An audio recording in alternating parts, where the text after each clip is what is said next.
ఏం చేస్తానో అన్నయ్య? అందరికి హ్యాపీ న్యూ ఇయర్ పెట్టిన వాళ్ళకి రిప్లై ఇస్తాను.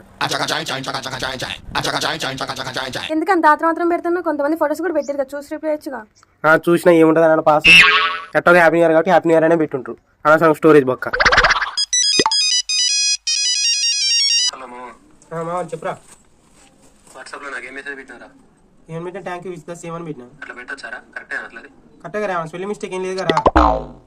చేసిందే తప్పు, మళ్ళీ కరెక్టే పెట్టినా కానీ మళ్ళీ రివర్స్లో నన్నే అడుగుతావా? ఏమైంది మరి ఇప్పుడు? నీకేమని ఏం చేసిండా? ఎందుకురా అట్లా పెట్టినావు అసలు?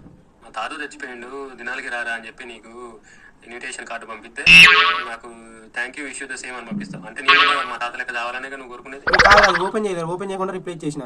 పొద్దున్నే ఎందుకురా నన్ను నా సాగు కోరుకునేదా నువ్వు? సారీ అనుకోలేదు, చూసుకోలేదు. సారీ ఏం చేసిందా? నేను నీకు అన్నిసార్లు హెల్ప్ చేసిన కదా, అంతే ఉంటుందా ఫ్రెండ్షిప్? కాదురా, చూసుకొని రిప్లై చేసిన. ఫ్రెండ్షిప్ పోతే అంతే. ఫోన్ చేయకుండా నెంబర్ డెలిట్ చేసి అట్లా